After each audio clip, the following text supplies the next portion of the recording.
What you want to do is you want to get about an inch or two of warm water in the tub, the sink, whatever you're using to bathe them with, and you want to make sure it's warm, not too hot. Test the water on your wrist because it's the most accurate part of your body, just like you would a baby bottle. And then you want to wet the hedgehog and their quills first. You don't want to get their face or their ears wet. If they get a lot of water up their nose or in their ears, they can get an upper respiratory infection or an ear infection. Both are very bad. Try to avoid those parts of the body. And then you want to take a soft bristled toothbrush like this one, and then you want to take whatever soap you're using to wash them. Today we're using the unscented hog wash from Hedgehogs and Friends. We highly recommend this soap. Put a little on the toothbrush and a little on their quills, not a whole lot. You want to make sure that you're using a wash that is gentle and it's either unscented or lightly scented. Hedgehogs are very sensitive to scents, so you don't want something really strong. The only shampoo that is safe is the hog wash that we're using. It's more like a body wash instead of a shampoo. Most shampoos are going to strip the oils on their skin, and hedgehogs are already prone to dry skin, so you don't want a shampoo. I'm going to wash the hedgehog's quills. You can do circular motions or back and forth or just straight back. If the hedgehog's quilling, you don't want to move the quills around a lot because it can be painful for them, so do soft, gentle strokes the same way the quills are going. Once you've washed the hedgehog's quills, you do want to rinse them off. If you have a cup of water laying around, you can fill it up with some warm water. And then you just want to pour it over their back, or you can use the sink and run the water over them that way. But just make sure to try to avoid their face. Some of them you need to pick up when you're doing this because they'll bury their face in the water, and this is how they can get an upper respiratory infection, so try to avoid this. Hedgehogs will pee and poop in the bath. It is just natural. If they do this, you can try to take a cup and get the poop out of the water and drain the water if they pee in it and refill the sink.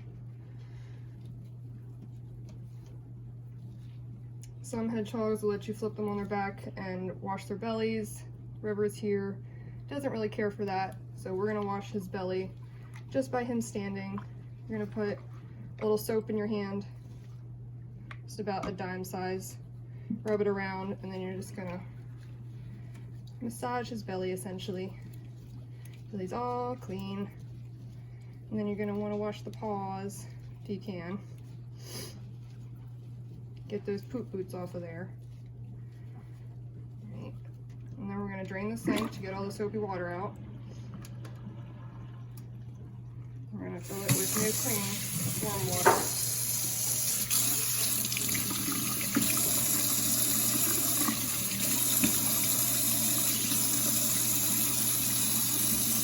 Put the hedgehog back in. And you're gonna take the cup, and you want to rinse the hedgehog off. Trying to avoid the face. If you have to, lift the hedgehog's front legs up and tilt them back so you avoid the face. You want to make sure all the soap's out of the quills and off their bellies.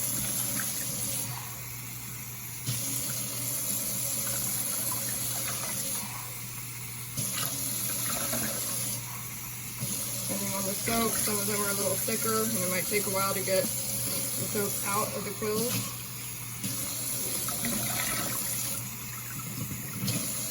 The nice thing about the hog wash shampoo is that it's very thin formula and it gets out of the quills pretty quickly.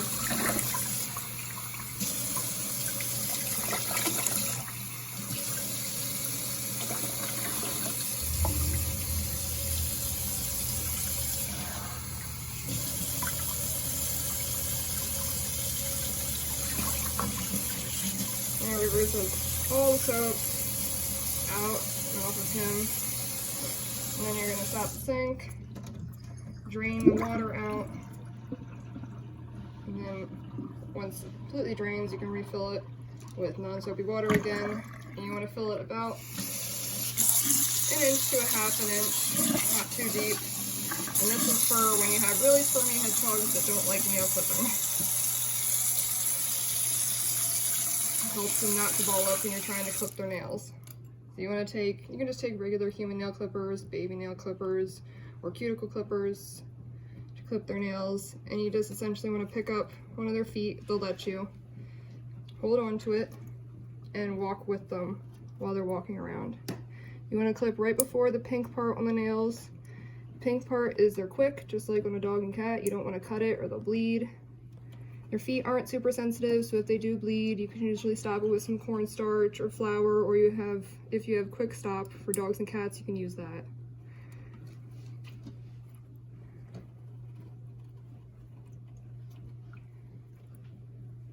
And you just want to make sure you get all of them.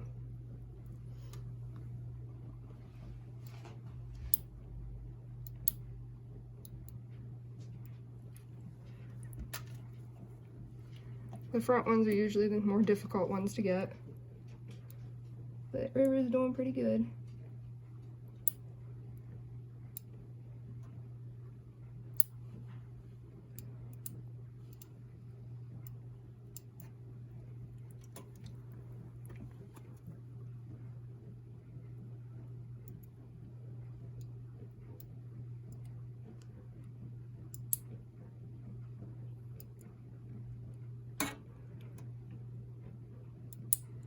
Once you're done with nail clipping, you want to take them out of the tub and you want to put them on a towel. And use just a regular towel. And you just want to dry off most of the water on them. And you want to dry off their bellies if they'll let you. They hold a lot of water in their fur. They hold a lot of water on their skin under their quills too. Dry off their little face. And then what you're going to want to do is take a hair dryer, because air drying a hedgehog will take a very long time because they hold the water a lot at the base of the quills. It takes a very long time to air dry them. So you're going to take a hair dryer, put it on the cool setting, and then you want to put it on low, and you just want to dry them, and dry them until, so if you're putting hair dryer to the quills and you still feel water flicking on you, it's not dry. And the base of their quills is going to stay the wettest the longest, usually right by their butt where their other reverse mohawk is. The water remains there for a long time, so you're going to have to really work there the most. Most hedgehogs do not love being blow dried, but most will stand it. If you have to, put them in a bin so they can't run away, and blow dry them that way. Blow drying should take about 10 minutes to fully get them dry. Some might take 15. Once they're fully dry, you want to make sure you put them back in the cage to a warm cage. I usually raise the temperature a little bit